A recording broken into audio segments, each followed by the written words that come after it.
જૂનાગઢમાં લીલી પરિક્રમા આવતીકાલે વિધિવત રીતે પૂર્ણ થઈ જશે। જો કે આજે મોટી સંખ્યામાં લોકો પરિક્રમામાં જોડાયા છે। બોરદેવીનો પડાવ મોટા ભાગના ભાવિકોએ આજે પૂર્ણ કર્યો તો આ તરફ જંગલ વિસ્તારના માર્ગમાં મિની બજાર ભરાઈ હોય તેવા દ્રશ્યો પણ જોવા મળ્યા। અવનવી વસ્તુઓનું અહીં વેચાણ થઈ રહ્યું છે। તો લીલી પરિક્રમા રૂટ પર CCF કે રમેશ સહિત વન વિભાગના અધિકારીઓ નિરીક્ષણ માટે નીકળ્યા છે। 6.5 લાખથી વધુ ભાવિકોએ પરિક્રમા પૂર્ણ કરી હોવાની વન વિભાગે માહિતી આપી। લીલી પરિક્રમામાં જે બોરદેવીનો પડાવ હોય છે તેના જંગલ વિસ્તારના માર્ગ પર છે, પરંતુ આ જંગલ વિસ્તારમાં જાણે મિની બજાર હોય તેવા પણ દ્રશ્યો જોવા મળતા હોય છે। ગ્રીન પિસ્તા નામનું ફ્રૂટ છે જે પણ અહીં વેચવામાં આવતો હોય તેવા દ્રશ્યો તમને નજરે પડી રહ્યા હશે। ઉપરાંત જો આગળ અહીં વાત કરીએ તો એક યુનિક અને થોડી અલગ જ પ્રકારની જે આઈટમ છે એવા પણ અહીં વેચાણ કરવામાં આવી રહ્યા છે। આપ જોઈ શકો છો જે જંગલ વિસ્તારમાં આ પ્રકારના અહીં દ્રશ્યો જોવા મળે છે। લોકો પરિક્રમા ભાવપૂર્વક કરવા આવતા હોય છે, હારે હારે આ પ્રકારની બાબતો પણ તેમને આકર્ષિત કરતી હોય છે। અહીં પણ એક અલગ જ નવીન પ્રકારની વસ્તુ તમે જોઈ રહ્યા છો, હાથ બનાવટી હેન્ડીક્રાફ્ટ જેવું તમે એને કહી શકો। બેન, શું નામ છે તમારું? હીરાબેન, આ કેવો પ્રતિસાદ લોકોનો મળી રહ્યો છે?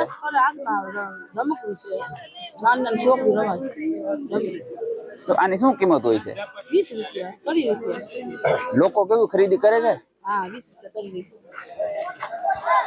હેન્ડીક્રાફ્ટ જેવી વસ્તુનું પણ અહીં વેચાણ થઈ રહ્યું છે। ઉપરાંત અન્ય જો આ જ માર્ગ પર વાત કરીએ તો ઘણી બધી એવી અવનવી ચીજ વસ્તુઓ છે તે અહીં જોવા મળી રહી છે। આપ જોઈ શકો છો દ્રશ્યમાં શિવલિંગ પણ અહીં જોવા મળી રહી છે, હારે હારે અન્ય પણ કેટલીક વસ્તુઓ છે। ભગવાનની કૃતિઓના પણ અહીં નાના એવા પીસ તમે જોઈ શકો છો। તો એક રીતે જંગલ વિસ્તારના માર્ગ પર ભાવિકોનો જમાવડો જોવા મળી રહ્યો છે, હારે હારે આ પ્રકારને જાણે કે મિની બજાર ભરાઈ હોય તેવા દ્રશ્યો પણ અહીં જોવા મળી રહ્યા છે। લોકો ખરીદી પણ કરી રહ્યા છે। અચ્છા, આપનું નામ? અમલેશભાઈ, લોકોનો કેવો પ્રતિસાદ છે? ખરીદી કરે છે? હા, ખરીદી છે। શું શું આઈટમ તમે રાખો છો? કંઠીમાલા છે, ત્રિશૂલ છે। બોરદેવીની પરિક્રમા અત્યારે પૂર્ણ કરી રહ્યો છું। ત્યાંની પ્રકૃતિ અમને સુંદર અને સારી લાગી છે અને અહીંના અનુભવ અમને સારા થયા છે।